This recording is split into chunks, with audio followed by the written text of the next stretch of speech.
Elizabeth. Hey, Zach. I have unlocked a new fatherhood skill. Oh, we have to talk about your baby Of again. course, we got to talk about my baby. I have discovered a latent skill in children's songwriting. Oh, I'm a really good children's songwriter. I make up kids' songs all the time. In fact, I made up a little song for my daughter the other day that said, "That's how you start a genocide." And it goes, "When you decide who lives and dies, that's when you start a genocide." And it was an important lesson for my 14-year-old daughter who was saying that she was frustrated with people and she wanted to perhaps do some light murder. And I was like, we can't do that. And then I made a little song about it. Okay, what's the song you thought of? Because mine's so good. I'm so glad you asked. This will be a debut screening of this brand new hit that's certain to top the charts, Miss Rachel, Eat Your Heart Out. Everybody has pubes. Everybody has pubes. Except when they're lasered off. Everybody has pubes. Everybody has pubes. Everybody has pubes. Except when they're lasered off. Everybody has pubes. But I have a question for you. Why are you singing this song to your 4-month-old baby who doesn't know what a pube is and who doesn't have pubes? So your song is not only inappropriate for her age, but is also inaccurate for her anatomy. So I'm calling CPS. Well, with the money I'm going to make off this hit, once it tops the chart, send me to jail. My song, That's How You Start a Genocide, has more legs and is culturally relevant. We have on the line with us one TAYLOR K Phillips, who we brought in, I think, mainly to assess the objective value of this composition. Madam, can I get you to weigh in? Thank you so much for asking. Thank you for having me. I think it's important when we're talking about the objective kind of evaluation of educational art and entertainment. No, I have to be honest. I love the song. I do think it is catchy. I do share Liz's question about isn't the literal exception to the rule of the song the intended audience of the song? You're saying there might be an audience issue. Know thy audience. Also a factual issue. Correct. Also, I don't know that made it past the fact checkers. Yeah. I want to be very clear here. She is still coming to an understanding of what a fact is. So if we take our audience seriously, which I think you're asking me to do, I mean, it's all a bunch of goo goo gaga in her book. But she's going to grow up thinking her pubes were lasered off until she was like 12 or 13. And she's going to be really upset. Like, what in the Matrix kind of body experiments did my parents put me into? And I think that that's actually troubling for a child. And Zach, what do you say to Liz's allegation that the only information your daughter will have about her body will be this song until she's 12 years old? Taylor, you're supposed to be on my side. I am not. I was brought in to weigh in on the debate writ large. Taylor is an objective source brought in to evaluate the merits of this decision. I appreciate you bringing up that point. And I want to be very clear. This will be the only knowledge that she receives about her body in Trump's America. There will be, where sex education is obviously being from Mississippi, being in the great state of Iowa. I mean, we're working on that every day. So I don't think it's actually too much of a stretch to believe that this little ditty will in fact be her sole understanding, her sole education on her pubic hairs. Zach, what podcast is this? Welcome to Dingus of the Week, a weekly show where we take life, liberty, and the pursuit of happiness and ask, is this anything? I'm Zachary Oren Smith. I write about politics for Iowa Starting Line, and I'm here with Lyz, Lenz, the author of the Dingus of the Week. newsletter. This podcast is the audio second course to the newsletter's visual feast. Sign up at its home on Patreon. That's patreon.com/Lyz Lenz. Wherever you listen, help support the show. Like and subscribe to our YouTube. Rate and review us on Spotify, Apple Podcasts. Why not both? Share this episode in a group chat of your choice. And of course, become a patron of the Dingus Arts on Patreon. Have a dingus of your own. Send us a voicemail at memo.fm/dingus. Leave a voicemail and it might just make it up on this very show. Now, Lyz, I understand we have a guest for this particular show, the premier guest in the Dingustry. I decided Zach wasn't funny enough and we needed to bring in, pinch hitters, backups. And our first guest is TAYLOR Kay Phillips, an Emmy award-winning writer. Like she could beat us up with her Emmys because I hear they're very heavy. I hear people get injuries from holding these Emmys. She is a Midwest girl from Kansas City, Missouri. She currently works for Last Week Tonight with John Oliver, and her work has appeared in The New Yorker, McSweeney's, and on my very famous newsletter, Men Yell at Me. TAYLOR is the usual pinch hitter for dinguses if I have to go on vacation or need a little break. It's really hard to be.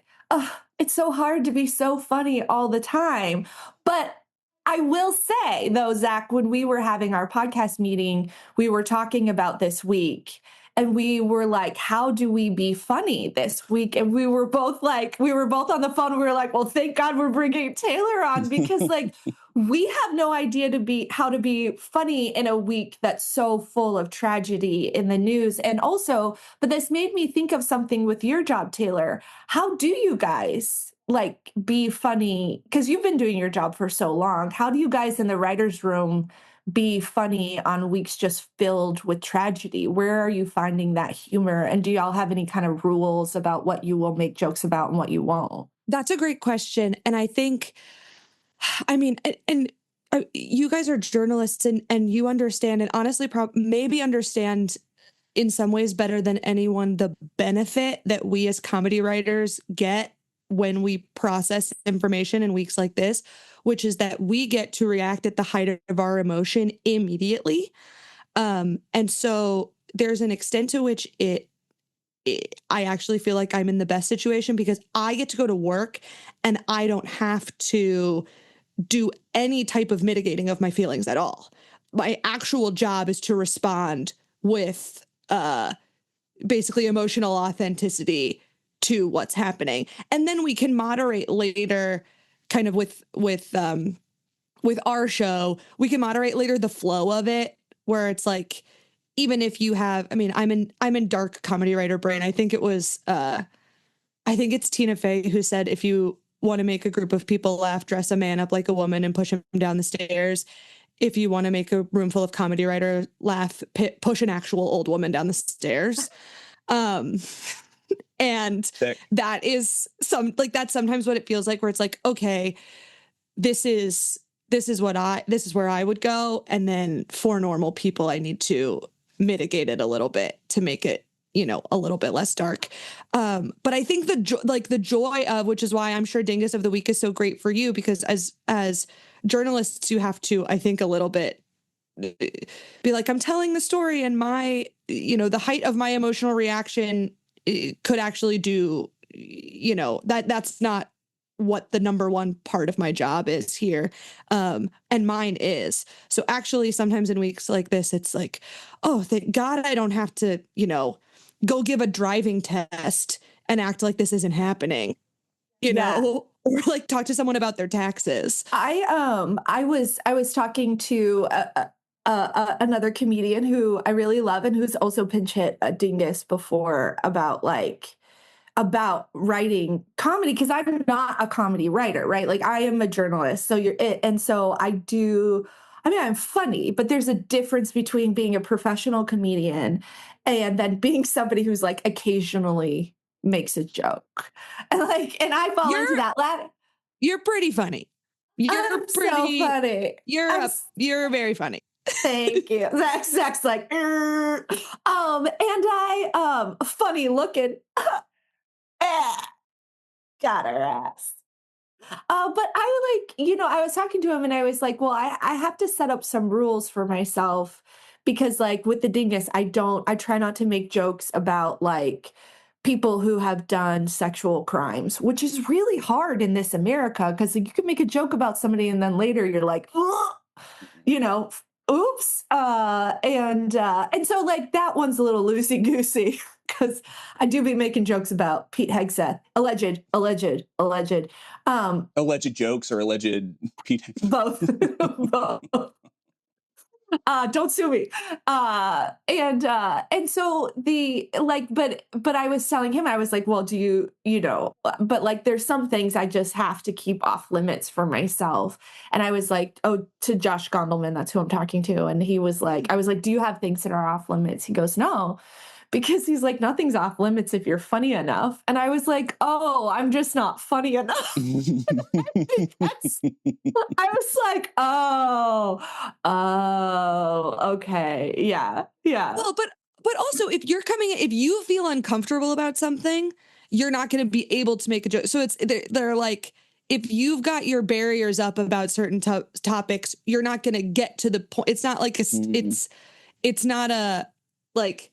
Basically, it's not a skill issue. It's a circumstantial issue, I think, where it's like, I'm not gonna like, and I think that with certain things, when people talk about what you quote unquote can't joke about, it's kind of the thing that I think people who are socially conscious or honestly, even just comedy conscious take issue with is like the general premise.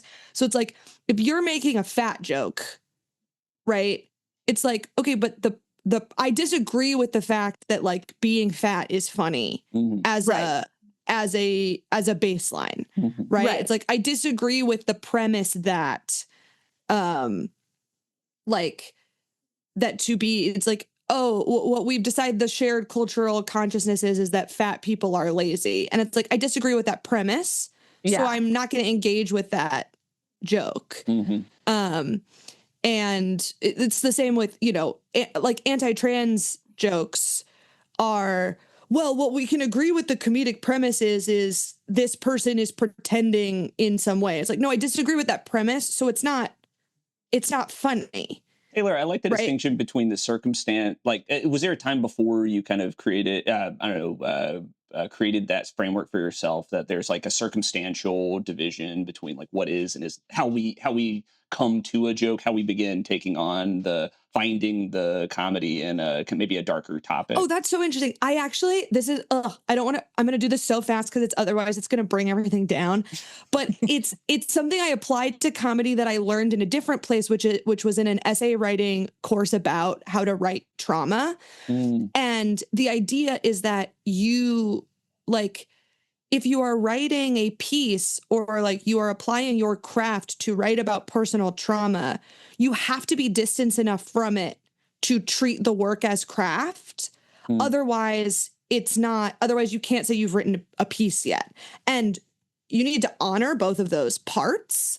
But like if you're still in the throes of getting over something traumatic and you write something and you can't receive feedback on that as a piece of writing because it hits you too personally, then you're not ready to write yet because it's arguably like irresponsible on both cases.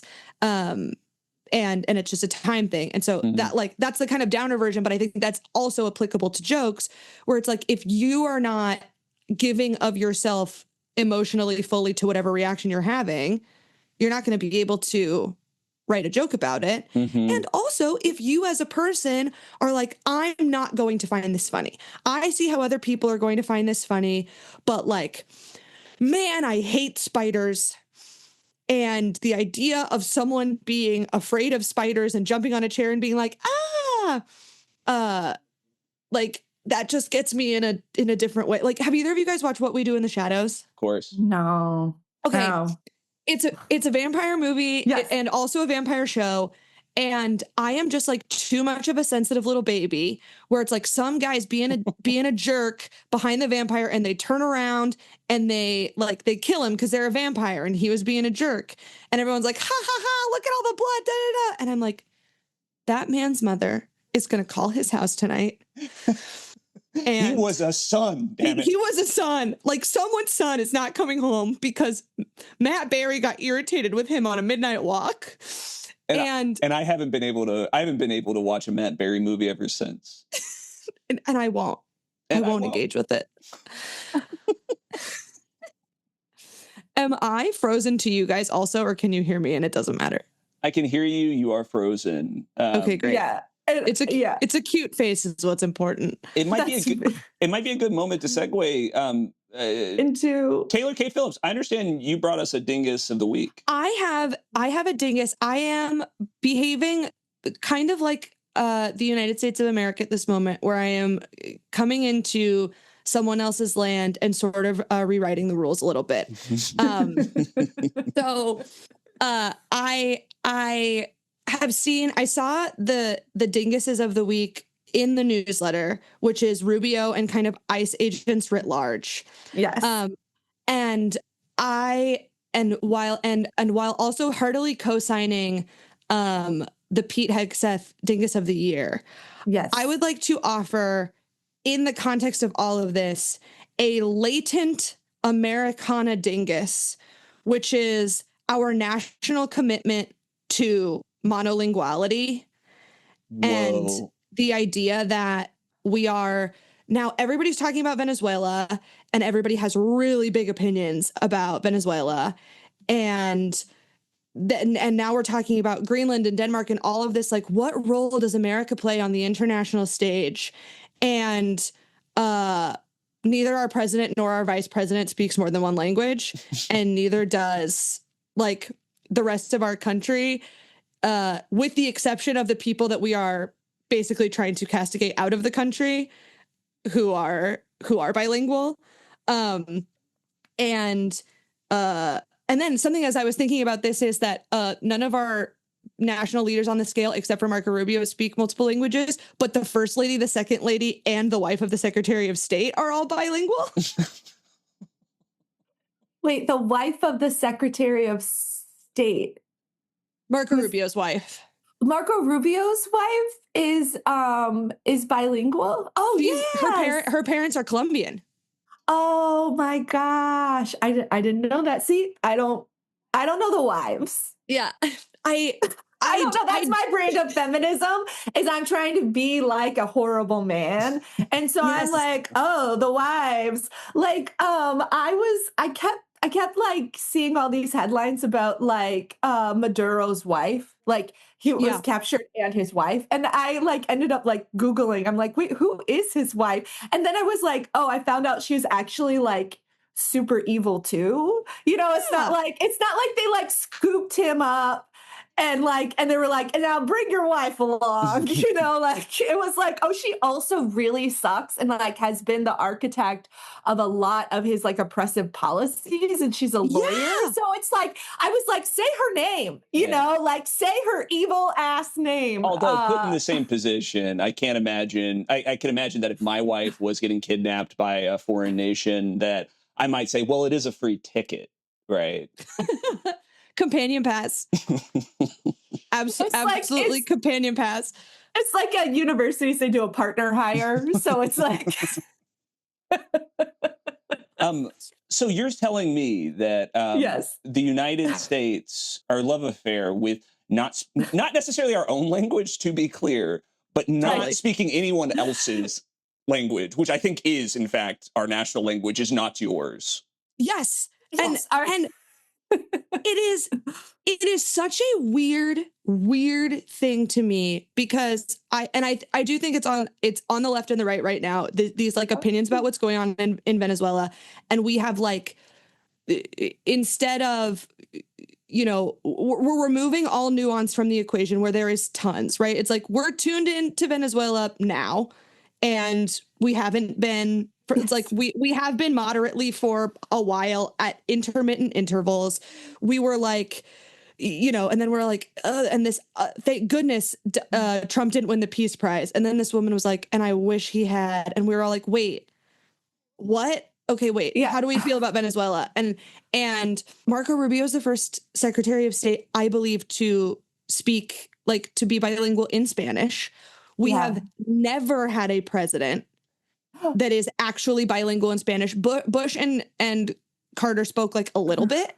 Bush really thought he was bilingual, though. Like, Yeah. It's funny. in his heart, he was bilingual. And I am not here to be a Bush apologist. That is not what we are doing here. But That's it my was job. one of the most interesting things about his campaign, because I'm old enough to remember, was that he was actually going and speaking Spanish and like won over a big part of the Hispanic vote just because he tried and was like really cared about these issues because he's from Texas. And I got to say, I just traveled to Mexico. And when I travel abroad, I am not bilingual, but like I always try. Like I'm always like, I can pull up Google Translate. I will say the words that I need to say. And people like, it's so sad how low the bar is. But like if an American tries, they're all like, what? You're trying? And like, so when I was in Poland, I was trying to pick up some Polish words, Germany, same. And then Mexico, my kids were so embarrassed because they were like, stop. And and I'm like, poquito, and they're like, Jesus. And I'm like, no, but you have to try. And it's also like, it's Spanish. We live in America and I grew up in Texas. Like if I'm in Mexico for like 2 days already, I'm like picking it up because it's just like, it's like so much of America is deeply Hispanic, and those words are so much a part of our culture that it's like I think any half-brained idiot can start picking up the language because it's like English is such like a little bastard child of every single other language. And I'm the asshole who studied Latin in college, Latin and Russian. So the one language I could probably speak with some fluency is Russian, but that's not what you want to speak in this American. I'm so glad you brought up Latin, the specter of Latin, because are you going to tell me that the generationally wealthy men and only men who have been elected president, that you're going to tell me that they didn't study Latin? I'm sorry, but I happen to know that that's my people's birth rate. We love talking to you about how we've taken at least 2 years of Latin and maybe failed out of the third. Yes. So this is from Wikipedia. So, it's true. 100%. But in preparation, I went to look at like past history of the bilinguality of presidents. And it's very funny that like the first 5 after George Washington all speak like 4 or 5 languages, right? It's like James Madison, Thomas Jefferson, they're all like French, German, Italian, Latin, whatever. Then like starting with Garfield, there's this line of like hoity-toity boys who speak Latin and ancient Greek.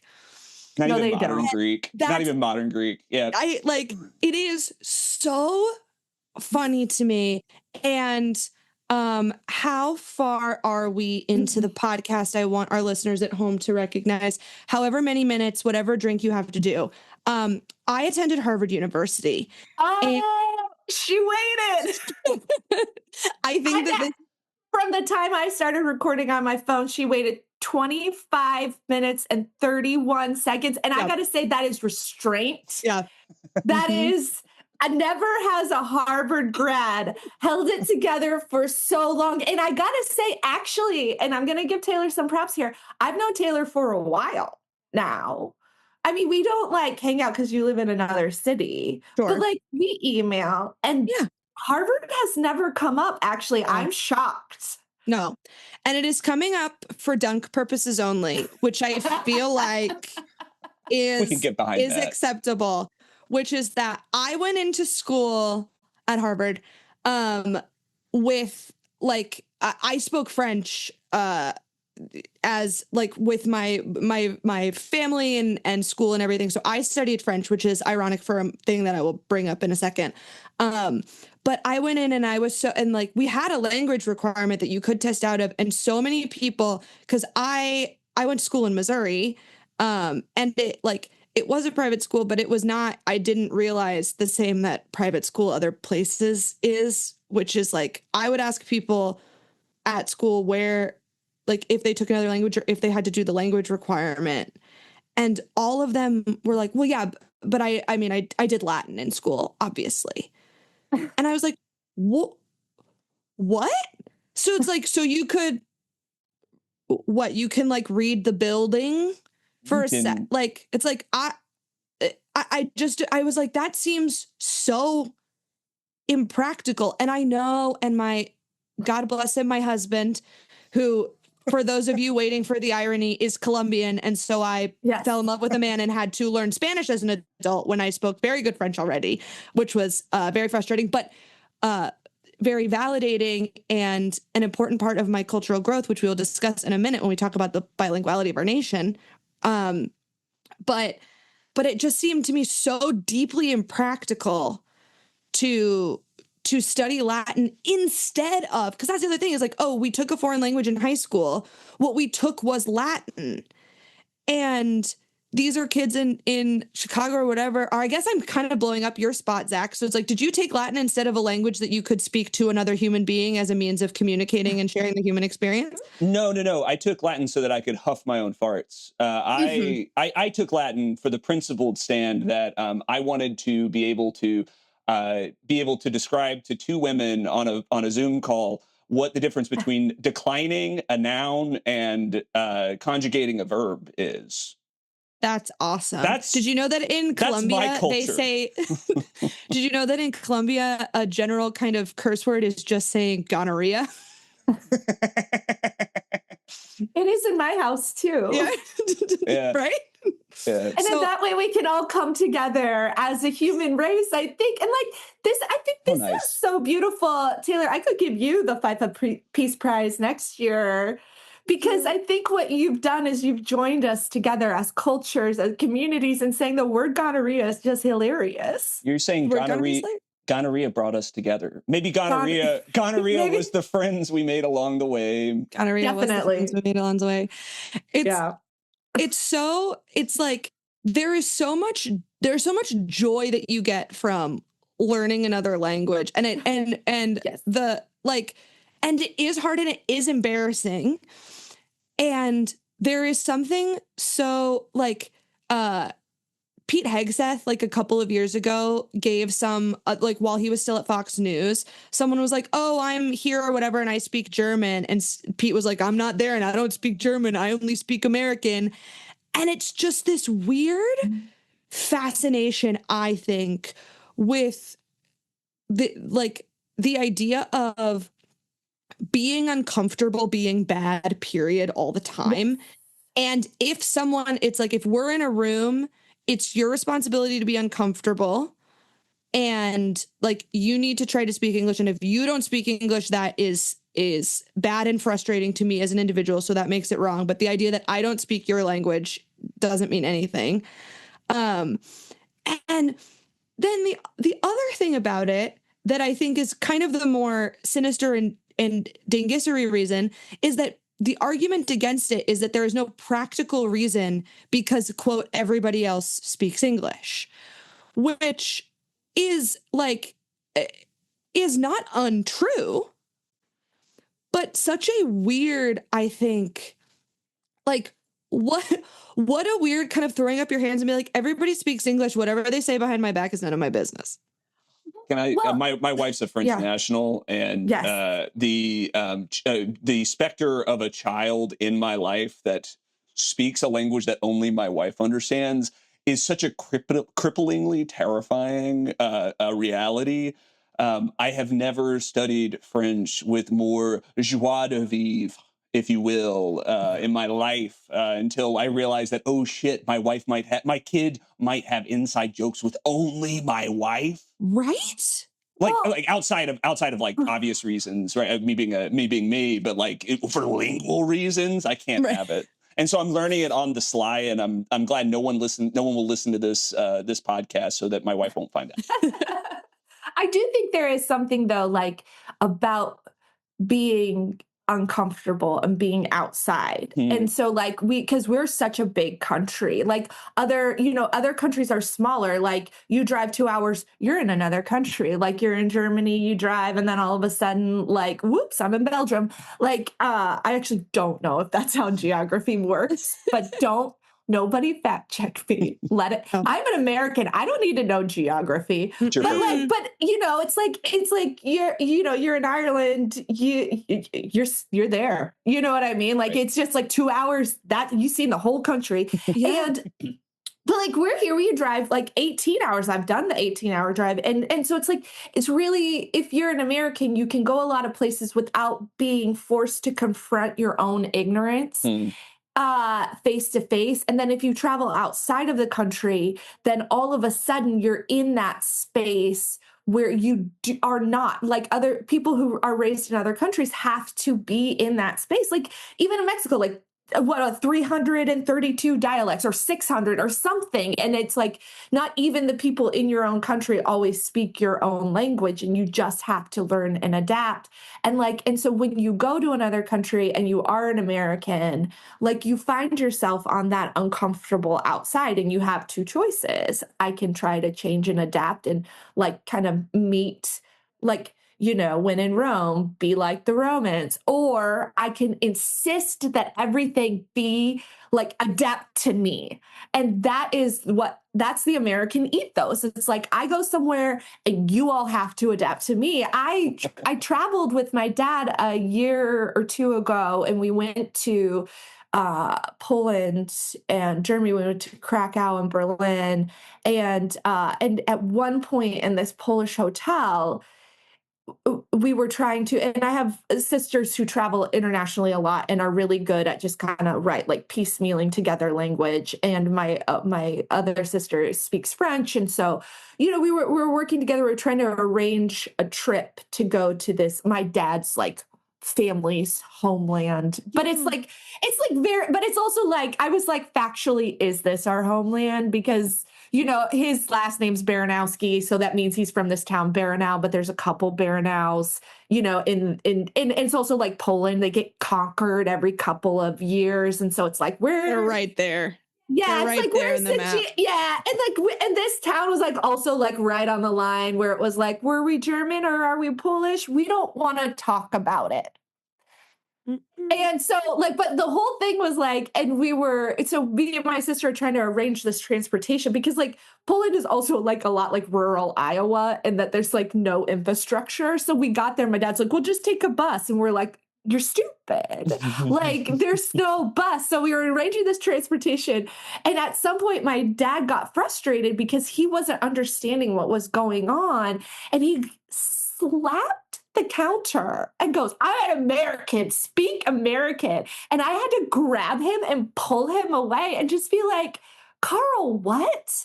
And like, this is like, he's an adult man. He spent his life like functioning as a lawyer. He used to travel internationally all the time for his job. And I was like, how?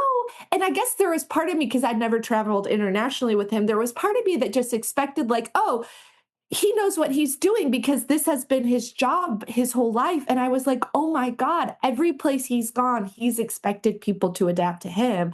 And that, I think, is this like American, and that is like the dingusry right there that you are Totally so articulating for us. And to your point is like, there's a vibe, and it's not all Americans, but there is this hashtag not all could be me. Could not be me. But there is this idea, I think, inherent in us because we are so big, when we go other places, that like the thing that the other country is most interested in is our satisfaction. Like, because it's like, well, obviously, well, Americans aren't going to want that, like this kind of, God bless her, but the mom who's like, feedback is a gift, and everybody's going to want to know about my experience exactly. And they're like, well, like Americans aren't going to want to do this, or this is whatever. And there's no interrogation of like, we went to my husband and I went to France recently, and in most other countries, when you are going through immigration, there is a line for families with babies and children that they can move through immigration faster. And there was a freaking like Patagonia man behind us. And also, like, you got to go with it, but it was, God bless him, it was France. There were like 1 or 2 people working at whatever pace they wanted, and then half of them were on lunch. Like, you know, they don't care. The French do not care. The French are also terrorists when they travel, by the way. They are also terrorists. Everyone is. It is. Yeah. Every person, like, every country has their own, like, when I was a kid, I would go over to my friend's house to sleep over, and the two of us, it was me and my friend, and depending on where you were, the tiebreaker would be either I'm the guest and the guest gets to pick, or it's my house.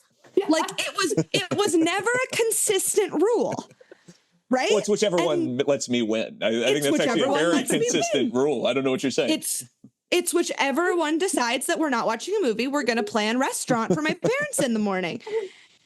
And that is the way that I feel like that Americans in particular, because of the language, it's like, well, when you're here, if you're in America, speak English, and then you go somewhere else and you're like, why don't you speak English? American tourists are here. Isn't that what you want? Do you not get the memo? You want? Right, exactly. Francoise, you didn't get the memo about me coming?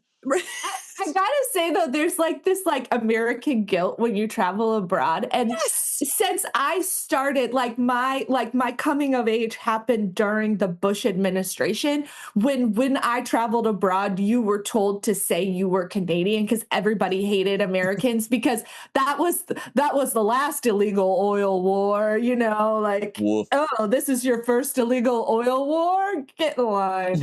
and so there's also this like shame, I think, that like an overeducated liberal cuck American, that's me, like, feels. Absolutely. And I, like, right after Trump was elected and inaugurated, I went to Ireland, and like Ireland is like, you know, we love socialism and free Palestine, and that's their whole vibe now. But, you know, wasn't too long ago they were like, we love Catholicism and locking, you know, women with loose morals into rooms. Sure. Making them wash our laundry. And, but I was like, okay, I'm going to travel alone, but I don't want to be that bad American. And I was like, at some point I was in a little restaurant, just like getting my whiskey and soup because when in Rome, once again, you got it. And I, like, this French family sat down across from me and they like went to order, and the mother doesn't even look at the menu. She looks at, I can't do a French accent and I will not, because I don't want to, like, I am not making the French mad. Like, not for that. And they and she's like, she doesn't even look at the menu. She's like, yes, we would like a plate of bread and cheese. And the waitress is like, we don't have that on the menu. And the woman looks at her and goes, it is bread and cheese. How hard is it to put on a plate? Do it. And the waitress goes back and comes back with just a plate of bread and cheese. And I was like, thank you to that woman. Thank you to that woman. American citizenship to that woman, actually. American citizenship to that one. But I was like, isn't it so beautiful how all cultures have assholes? Yeah. It's like, so, I was like, oh, what a moment of like deep cultural understanding. Yeah. It's like the American would just be like, could you just do? Yeah. And they would have the same request. It's just bread, it's just like bread and cheese put on a plate. I don't care. Yeah, like, it's like, I'm being super easy. I'm being super easy, super easy, super easy. But that's so, it is. It's, everybody has their assholes. And I just think that's beautiful. FIFA World Prize for all of us. World Peace Prize. World Peace Prize. Peace Prize for all of us from our saints at FIFA. Taylor, we're going to have to go soon, but I hear that you would like to play a game. Obviously. I have no idea what that entails or anything, but I'm so in to play a game. I just need you to know we don't put a lot of thought into our games. And by we, I mean me, because I let Zach run the game for like a couple episodes. And then I was like, you're cut off. You don't know. I literally looked at him and I was like, you don't come from a game playing family, do you? Lyz, it's not that we don't put a lot of thought into this game. It's that I put zero thought into this game. It's there's a fine line. And for this, you've lost your privileges. It's very rude, frankly. But like his zero effort compares to my 2% effort. Well, so this week in the newsletter, Marco Rubio was named Dingus of the Week for his efforts in justifying the illegal war in Venezuela and justifying Trump's desire to purchase Greenland or take it by force. By whichever means necessary, because, Marco Rubio has never seen a boot he didn't want to lick. And even though he could do it in 2 languages, it doesn't matter. No, it doesn't matter. Do you know he switched like religious denominations 5 times? Really? Well, you got to find the true God somehow, right? It's so like, he was born Catholic and then he was Latter-day Saints and then he was like Catholic and going to an evangelical church like at the same time for years. He's like, what's the craziest? He's like, what's the most nationalistic, offensive religion that exists in America that I can find? Like, he was like, Catholics, oh, they don't hate enough people. Let's go to the Latter-day Saints. Oops, doing too many good works. I know. The evangelicals. I like I like the idea of the radical Catholics actually being like, no, this guy's a little, I don't know about this guy. I think do we excommunicate still? Can we get the Pope on this guy? Who let him in? The idea of being, as someone who was raised Catholic, it like the idea of being like, oh, you can kind of split the difference between Catholic and Protestant. It's like, no, you super can. They're like literally they were created in diametric opposition to each other. The idea that it's like if you're just both anti-abortion, you're Republican. That's like there was the whole 30 years war about this. People got defenestrated multiple times. Like, this is like a thing that like I went to a Lutheran college. And so like, and I'm just like, when people are like, this was, I went to Zach's baby's baptism and somebody and our sweet little friend who was raised Catholic was like, oh yeah, doesn't everybody baptize babies? And I was like, wars have been fought. Like, just you know nothing, you stupid little girl. I was like, wow, huge Martin Luther erasure. And she was like, okay, loser, I actually go on dates and have sex. And I was like, get out of here. But like, no, I just think he's just trying to find the most offensive thing that will like get him to power. And then he can justify it with Jesus. But do you want to hear 3 quotes about Greenland? Yes. And you have to guess which one is made up. Oh gosh. Okay. Yeah. And so these are from politicians, thought leaders from around the world about Trump's efforts to buy Greenland. And he tried this in the last time too. So some of these quotes could be from the last time. I just want to give you, this has been going on for a while, which is insane to me. Which is crazy. It's just like, remember the first time when we were all like, oh, haha, he wants to buy Greenland. And then he's back and he's like, no, guys, that was serious. Do you guys remember when we were like in middle school and high school and like it was like you could get one good day of lunchroom debate over like who Greenland actually is. Like, Greenland is what? Is it a country? Is it whatever? Like, it's not Iceland. Right? You got 1 or 2 good days of that a year, and now I know way too much about Greenland, but not enough. Hit me with the quotes. Here we go. Okay, so author and poet Nwakyu Chu Obagau said Trump wanting to buy Greenland is as ridiculous as a billionaire wanting to buy Christmas for himself. He would be told, hey, Christmas is not for sale. Solid. I'll take it. Okay. Greenland is Christmas. Number 1, Greenland is Christmas. Number 1, Canadian Prime Minister Mark Carney saying, the future of Greenland is decided solely by the people of Denmark. Awesome. Thank you, Amazing. thank you, colonization. Thank you. And then Senator Bernie Sanders. America needs more barren wasteland like we need a hole in the head. Fuck, Bernie. Huh. Give me that Which first one is again. made up? And the quote is made up, or is it all? Or The could it be quote also is made up. Give me Okay. the quote from the first These one. are all real people. Okay, Yes. they're all real people. Okay. Yes. Bernie Sanders is a myth. Come on, grow up. Oh, Bernie Sanders isn't real. Yeah. Bernie Sanders isn't real. He's fake like Connecticut. He's fake like Vermont. Have you ever been to Vermont? Come on, grow up. No, never. Grow up. What was that first quote? Trump wanting to buy Greenland is as ridiculous as a billionaire wanting to buy Christmas for himself. He would be told, hey, Christmas is not for sale. Hey, get out of here. It's for everybody. Put the Christ back in Greenland. Put the Christ back in Greenland. Yeah, I'm sure the Greenland Inuit would have like something to say about that.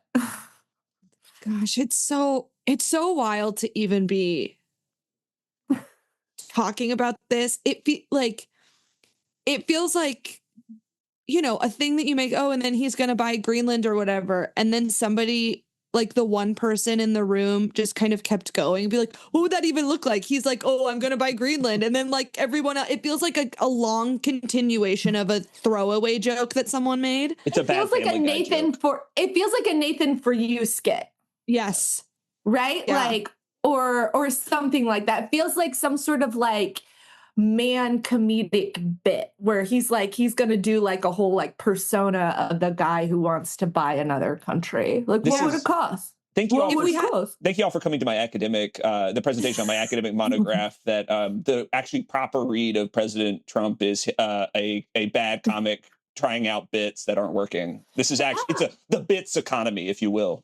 This is going to be so bad, but I have been to enough Trump rallies. He is actually kind of funny. You can't deny that he's funny. He's really fun. I'm sorry, the Don Rowe doctrine, when he was like, they call it the Monroe doctrine, but really it's the Don Rowe doctrine. That's funny. And people are like, how stupid do you have to be? I was like, I don't know. It's a good bit. I would do that. I add my name to all sorts of stuff. Lyz Fenestration, the famous one. Yeah, Don Fenestration. I used to be like Liz Estrada, like instead of Liz Estrada, Liz Estrada. I was like, that's so funny. And I once a guy broke up with me, and I was breaking up with him. I was breaking up with him, but in the middle, he was like, you can't break up with me. And then it turned into this thing where he was like, you gave me syphilis. And I was like, no, I didn't. You don't have it. And he didn't have it. It like turned into this whole thing, but he was like insistent in that conversation that I gave him syphilis. And then when I later was telling my friends about it, they were all like, syphilis, so like, it's a good, and then I think for like a good year and a half, I was syphilis among my friends. And so like, again, I'm not against this as like a joke construct. And so like, it's actually kind of funny. Okay, but which one's the fake joke, Taylor? I think if you get it wrong, you are banished to Greenland, actually. So. Okay. All right. You're like, oh, great. I'll learn Danish. Yeah. Because right? Is that what they speak in Denmark? I've been on my whole crusade. I also feel like it's important to say that I am loose. Like, I really don't speak any other language fluently. I speak pretty good French and Spanish, so I'm really coming from a high horse here. I think that... I'm Googling this. What do they speak in Denmark? Right, they're Danes. Denmark... They're Danes. They speak Danish, surely. They speak Danish. Right? Right? Sure. Liz? Yeah. Yeah. I know, but I was like, I was thinking Dutch. Like, would they... But that's the Netherlands. They are Dutch. That's the Netherlands. Yeah, you're right. Yeah. Yeah, but no, they do speak Danish. Wow, okay, great. The American school system. I was homeschooled. We can cut all this out, right? And just have they say Dutch very confidently. And the rest of us going, Let me talk to the producer about whether I'm going to let this on the pod. Yeah, we're gonna cut all of it. Okay, which one's fake? Which one's fake? I think I think the Sanders quote. Yeah, it's Bernie Sanders. Yeah? Yeah. Okay. Yeah. Hole in the head. We need barren wasteland like we need a hole in the head. He said that into a hot I mic. was thinking of him being like, oh, you know, I'm Bernie Sanders. We need housing and a Right. barren wasteland like, oh, It's funny. I find your Bernie Sanders accent way more offensive than your French accent. That's crazy. It was weird. The socialists of Vermont are now like, we're canceling Lyz. It's like, get in line. Yeah. I need to figure out how to do the hands. You got to do the hands and Greenland. You got to get it. And One of these. One of these. One of these. One of these. What made it suspicious to me, the quote, was that it engaged seriously with the initial premise that we could actually have need of another country, period. That the idea that were there an acceptable reason for us to need Greenland, it would have been an acceptable thing to do. That was maybe my thinking. Perfect. So what if I had, instead of making it Bernie Sanders, I had made it like Rand Paul? That would have, I think better. that would have been it. Wow, thank you so much for your feedback. You must have grown up in a game-playing household. This is why we have a room. Zach, did you not grow up in a game-playing household? We didn't. Did we not grow? I played a lot of video games, but I suppose that's not a board game. No, not like a board game. I've met Zach's parents, and I gotta say, his mom is incredible, and she is my new best friend. No, but she's not like virgins. You see, we're not a bunch of virgins. My parents are actually both virgins. Yeah, that's sounds like it. Have fun with your checkers. What about hypothetical flights of fancy? Do you ever engage in hypothetical flights of fancy? Oh. Let me give you an example. So something that I like to do is like to go around the table and do like hypothetical. So like my big fun one is the $5 million real estate question. So it's like, you have $5 million to spend on real estate. Oh, it can only be spent on real estate, and it's only $5 million. Slumlord. And then I've become a slumlord. Slumlord. Yeah, okay, easy. That's totally Easy. fair. Not even hard. And it's like, so the question there is, do you get a quite nice place in an affordable area? Do you get lots of little pockets? Or it's like, okay, so I have a very, very, very small apartment in Paris, a small apartment in New York, and that's then kind of we're done? Or do I get, do I have a $2 million lake house on Lake Michigan? And then, and then the slums. It's a $3 million slum and a lake house. Wrong on all accounts. I'm going to buy the entire state of Nebraska. Thanks for listening. Patreon.com/LizLenz is the home of Dingus of the Week, a Men Yell at Me production. Love or hate what you heard. Help us keep it coming. Here's what you can do to help. 1, like and subscribe to our YouTube. Rate and review it. 2, rate and review us on Apple Podcasts and Spotify. 3, share this episode with a friend near you. And last, become a patron on Patreon at just $5 a month. You can help this podcast come all year long. Have a dingus of your own. Write in by going to memo.fm/dingus. Tell us about that guy. You know the one, the guy in the office that did the thing. Right. Tell us about your dinguses. We want to know about him. Thanks to the Men Yell at Me editor, who remains anonymous and keeps our facts clean and crispy, and who would object to Zach's song about pubes from the get-go.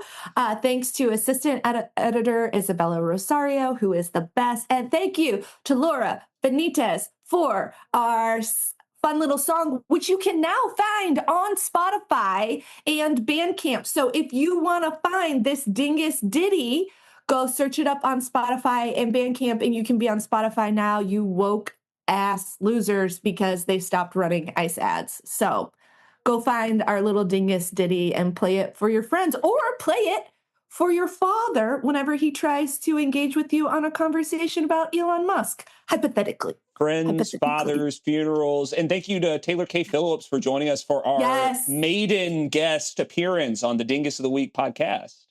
Thank you, Taylor. Yay! Taylor, do you want to plug anything while you're here? Oh, yeah. Oh, well, I have not made the move away from Substack yet, but I have a Substack. It's called Crying in Public.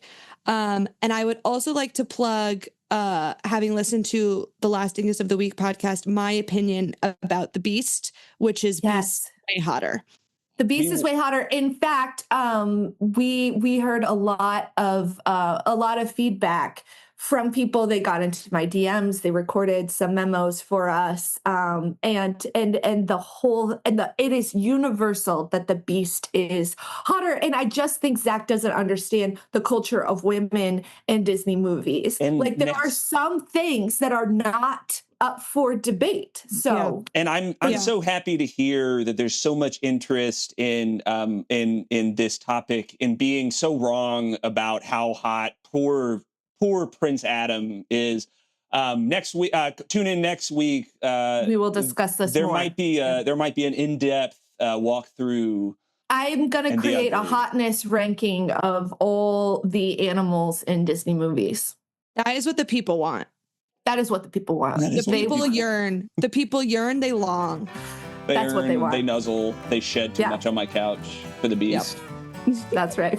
All right. Have a nice day. Thank you so much.